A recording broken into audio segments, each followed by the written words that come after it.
O que fazer quando os filhos tomam o caminho errado? Trabalhar para que eles possam retornar para o caminho certo, mas lembrando que eles têm livre-arbítrio para seguir o que eles desejarem.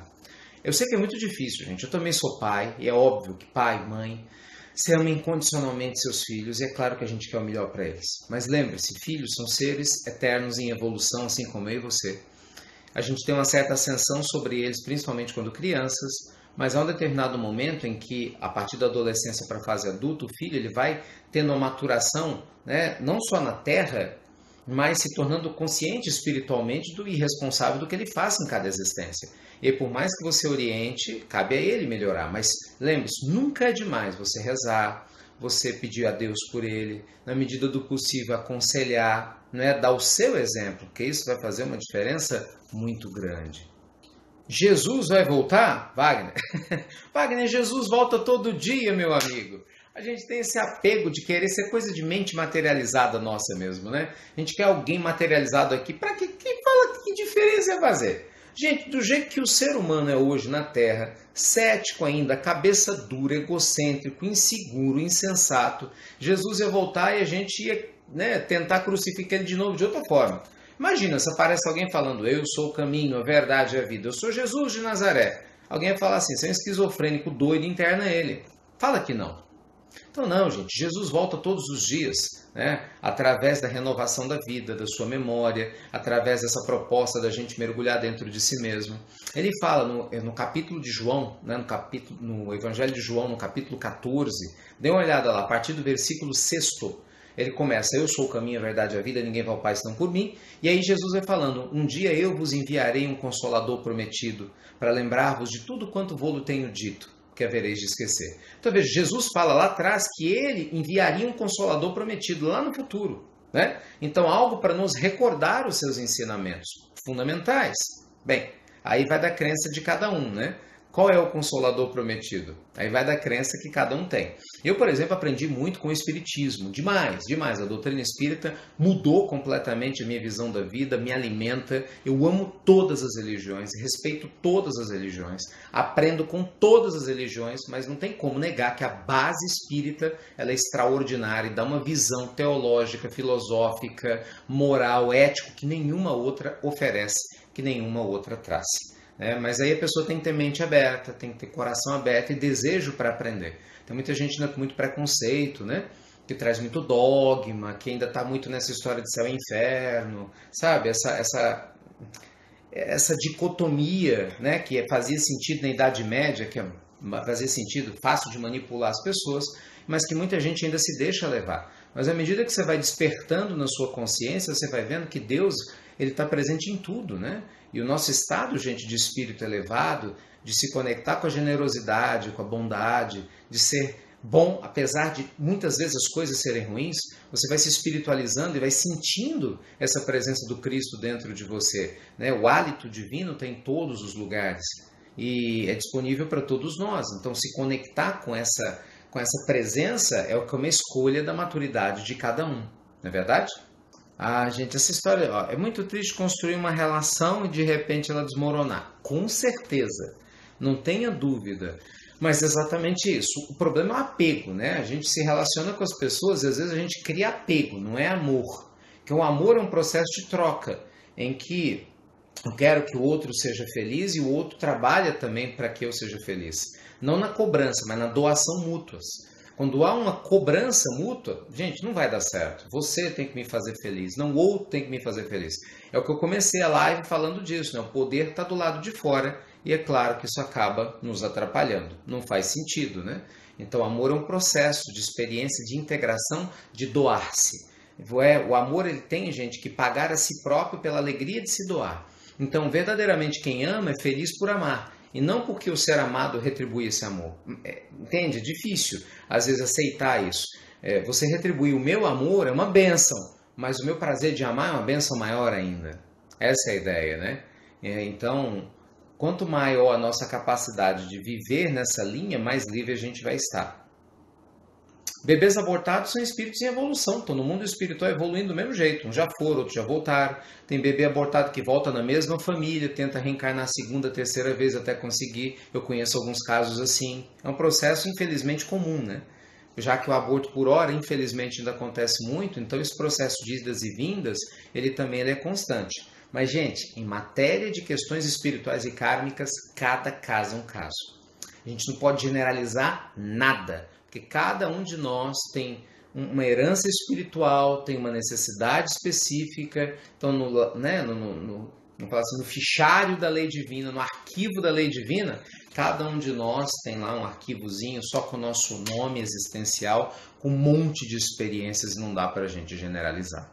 Todo mundo tem altos e baixos, Ana, com certeza é normal. Adriana, eu sou médium e separei há 2 anos, mas quando a minha filha volta, ela vem com uma vibe muito pesada. Ela é um ser vingativo. Uai, você é de luz. Então você vai iluminando a sua filha, vai amando, vai envolvendo ela em prece, em oração, bons conselhos, boas músicas, com bom exemplo, né? E nós vamos confiar em Deus e no tempo para que ela desperte. Não adianta você querer forçar, né, esse despertamento da sua filha. Isso não cabe a você. Né? Se Deus quer Deus, pensa nisso, está respeitando o livre-arbítrio dela, como é que você não vai? Entende? Nós pais precisamos aprender esse limite, né? A gente tem que amar, mas o tempo de despertamento sempre é do outro, por mais que nos incomode. Eu sei, a gente ama os animais, ninguém quer que ninguém parta, né? Mas, apesar de tudo, difícil, a morte é uma bênção, gente. É complicado, acredite, eu também sinto dor, saudade. Muitos seres que eu amo já desencarnaram, pessoas, animais, né? Também já passei por lutos. Não é fácil, mas a morte tem o seu lugar. A natural, pelo menos, né? Não a provocada, que é horrível, né? Seja por assassinato ou por suicídio, mas o contexto do fim da vida física faz a gente ter um novo olhar sobre a vida física, né? Imagina se você soubesse que você ia viver para sempre, você nunca vai morrer. Então, assim, no nosso nível de maturidade espiritual, ia ser terrível. Imagina, vida eterna. Pô, vida eterna, daqui a 5, 6 mil anos, 10, 20, 30 mil anos você está aqui. Então as pessoas não iam se esforçar para melhorar, para fazer. Imagina um preguiçoso ouvindo isso. Eu queria dormir mesmo. Mas é verdade, raciocina. Deus faz tudo certinho.